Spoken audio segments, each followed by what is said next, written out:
পুৰীৰ জগন্নাথ ৰথ যাত্ৰাৰ সময়ত অঘটন পুৰীৰ পদপৃষ্ঠ সদৃশ ঘটনাত আহত হ'ল ভক্তৰ অত্যাধিক ভিৰৰ বাবে অভাৱনীয় পৰিস্থিতি অত্যাধিক ভিৰৰ হেঁচা ঠেলাত আহত হ'ল শতাধিক ভক্ত গ্ৰীণ কৰিডৰৰ মাজেৰে আহতক হস্পিটেলত ভৰ্তি পুনৰবাৰ জনাইছোঁ পুৰীৰ জগন্নাথ ৰথ যাত্ৰা যিটো আজিৰ পৰা আৰম্ভ হৈছে আৰু এই ৰথ যাত্ৰাৰ আৰম্ভণিতে লাগি গ'ল এটা অঘটন পুৰীত পদপৃষ্ঠ সদৃশ ঘটনাত আহত হৈছে ভক্তৰ অত্যাধিক ভিৰ যিটো সমগ্ৰ দেশৰ ଖ୍ରୀଷ୍ଟର ପ୍ରିୟ ଭାଇ ମୋ ଭଉଣୀମାନେ ଅଭଦ୍ର ଭାଷା ନ କହିଲେ ଏମାନଙ୍କର ରଥ ଗଡ଼ୁନି।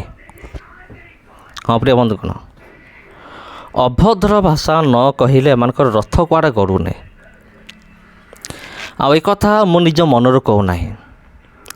ଆଉ ଏଇ କଥାଟି ହିନ୍ଦୁ ଧର୍ମର ଲୋକମାନେ ହିଁ ମୋତେ କହିଛନ୍ତି।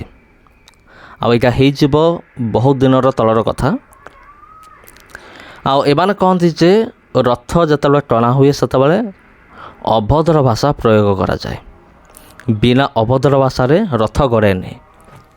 ତେବେ ମୁଁ ଚିନ୍ତା କଲି ମୁଁ ଯାଇକି ନିଜେ ଟିକେ ଦେଖି ଆସେ ପ୍ରକୃତରେ କଥାଟା ସତ କି ନାହିଁ।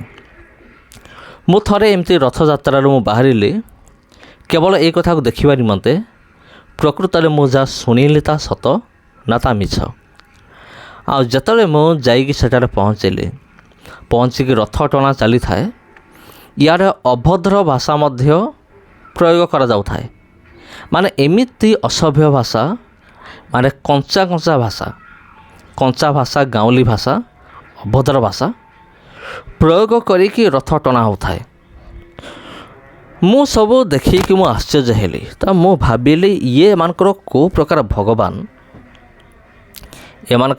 ପ୍ରକାର ଭଗବାନ ଆଉ ଯିଏକି ଅଭଦ୍ର ଭାଷା କହିଲେ ଯାଇକି ରଥ ଗଡ଼ୁଛି। ତେବେ ଯେତେବେଳେ ରଥଯାତ୍ରା ବର୍ତ୍ତମାନ ଚାଲିଛି ସେତେବେଳେ ମୋର ମନେ ପଡ଼ିଗଲା, ମୁଁ ଭାବିଲି ୟା ଉପରେ ଗୋଟେ ଭିଡ଼ିଓ ବନେଇଲେ ଠିକ୍ ହେବ।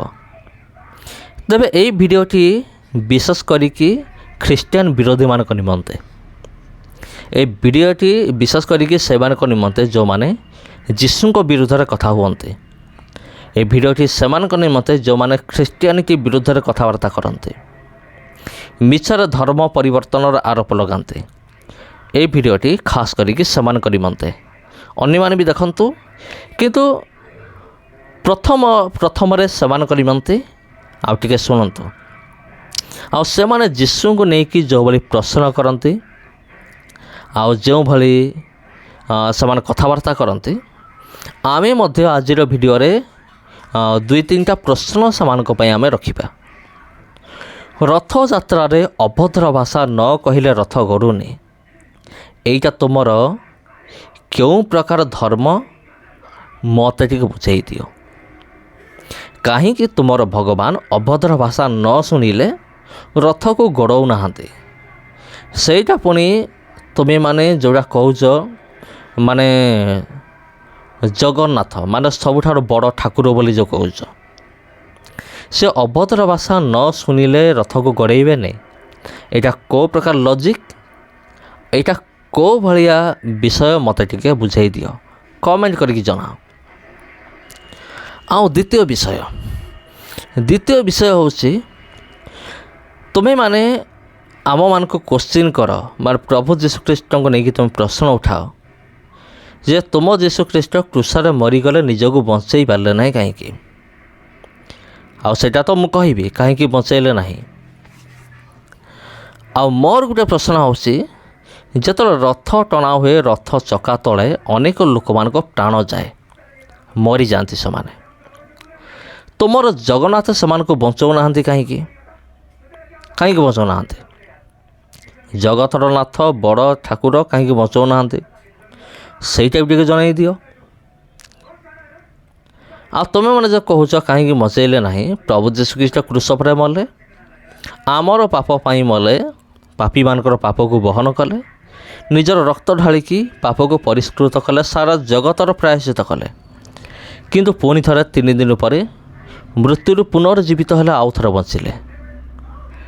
ମୋର ତୃତୀୟ ପ୍ରଶ୍ନ ହେଉଛି, ତୁମର ଏମିତି କେଉଁ ଭଗବାନ ଅଛି ଯିଏକି ମଲା ପରେ ଆଉ ଥରେ 3 ଦିନ ପରେ ପୁନର୍ଜୀବିତ ହେଇଛି? କେହି ନାହିଁ। ଆଉ ମୋର ଚତୁର୍ଥ ପ୍ରଶ୍ନ, ଚତୁର୍ଥ ପ୍ରଶ୍ନ ଏଇଆ ଯେ ତୁମର କେଉଁ ଭଗବାନ ମାନେ ବିନା ପୁରୁଷ ଏବଂ ନାରୀର ମିଳନରେ ଜନ୍ମ ହେଇଛି? କେବଳ ପ୍ରଭୁ ଯୀଶୁଖ୍ରୀଷ୍ଟ ହିଁ ସେ ବିନା ପୁରୁଷ ଏବଂ ନାରୀର ମିଳନରେ ଜନ୍ମ ହେଇଛନ୍ତି। ତୁମର କେଉଁ ଧର୍ମଶାସ୍ତ୍ର ଲେଖା ଅଛି ସେଇଟା ଟିକେ ବୁଝେଇ ଦିଅ। ତୁମେମାନେ ଯେଉଁ କହୁଛ ଆମର ସନାତନ ଧର୍ମ ସବୁଠୁ ବଡ଼, ଆମ ଧର୍ମକୁ ପଳେଇ ଆସ, ତୁମେମାନେ ହିନ୍ଦୁ ଧର୍ମକୁ ପଳେଇ ଆସ, ଖ୍ରୀଷ୍ଟିଆନ ଧର୍ମକୁ ଛାଡ଼ିଦିଅ। ଠିକ୍ ଅଛି, ଆମେ ତୁମର ଧର୍ମକୁ ଆମେ ଗ୍ରହଣ କରିବୁ, ଆମେ ପୁଣି ଥରେ ହିନ୍ଦୁ ହେବୁ, ଠିକ୍ ଅଛି। କିନ୍ତୁ ମୋର ଏଇ ପ୍ରଶ୍ନ ଗୁଡ଼ିକର ଜବାବ ନିହାତି ଦରକାର। ବାଇବେଲରେ ଯେମିତି ଉଦ୍ଧାରର ପଥ ଅଛି, ପ୍ରଭୁ ଯୀଶୁଖ୍ରୀଷ୍ଟ କହିଲେ ଯେ ମୋ ଉପରେ ବିଶ୍ୱାସ କରିବ ଆଉ ସିଏ ମୋ ରାଜ୍ୟରେ ସ୍ୱର୍ଗ ରାଜ୍ୟରେ ପ୍ରବେଶ କରିବ। ତେବେ ଏମିତି କୌଣସି ଗ୍ୟାରେଣ୍ଟି ତୁମର ହିନ୍ଦୁ ଧର୍ମଶାସ୍ତ୍ରରେ ଅଛି କି? ଯଦି ଅଛି ମୋତେ ଜଣେଇ ଦିଅ, ତେବେ ଆମେମାନେ ହିନ୍ଦୁ ହେଇଯିବୁ। ସମସ୍ତ ନମସ୍କାର ପ୍ରିୟ ବନ୍ଧୁଗଣ, ଭିଡ଼ିଓ ଭଲ ଲାଗିଥିଲେ ଭିଡ଼ିଓକୁ ସେୟାର କରନ୍ତୁ, ଚ୍ୟାନେଲକୁ ସବସ୍କ୍ରାଇବ୍ କରନ୍ତୁ। ধন্যবাদ। হাজাৰ হাজাৰ ভক্তৰ আগমন হয় এই ৰথযাত্ৰালৈ আৰু এই ৰথযাত্ৰাৰ সময়ছোৱাতে অত্যাধিক ভিৰ হয় আৰু সেই ভিৰৰ সময়ছোৱাতে এনেধৰণে ঠেলা হেঁচাতেই শতাধিক ভক্ত ইতিমধ্যে আহত হৈ পৰিছে আৰু এই আহত ভক্তসকলক গ্ৰীণ কৰিডৰৰ মাজেৰে লৈ যোৱা হৈছে আৰু স্থানীয় চিকিৎসালয়ত ভৰ্তি কৰা হৈছে। লাখ লাখ ভক্তৰ আগমনেৰে ইতিমধ্যে পুৰী জগন্নাথ যাত্ৰাত এক আধ্যাত্মিক পৰিৱেশৰ সৃষ্টি হৈছে, কিন্তু তাৰ মাজতে কেতবোৰ অনাকাংক্ষিত ঘটনাও সংঘটিত হয় আৰু বনপৃষ্ঠ সদৃশ ঘটনাত ইতিমধ্যে আহত হৈছে কেইবা শ লোক। যিহেতু যথেষ্ট ভিৰ হৈছে, শতাধিক ভক্ত ইতিমধ্যে আহত হৈ পৰিছে আৰু গ্ৰীণ কৰিডৰৰ মাজেৰে লৈ যোৱা হৈছে ভক্তসকলক। আঘাতপ্ৰাপ্ত ভক্তসকলক চিকিৎসালয়ত ইতিমধ্যে ভৰ্তি কৰা হৈছে।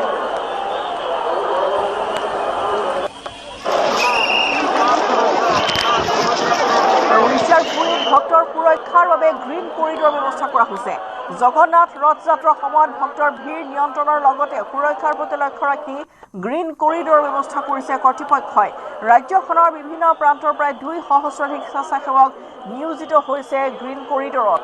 উৰিষ্যাৰ লগতে অন্য ৰাজ্যৰ পৰা যোৱা স্বেচ্ছাসেৱকে ভাগ লৈছে গ্ৰীণ কৰিডৰত।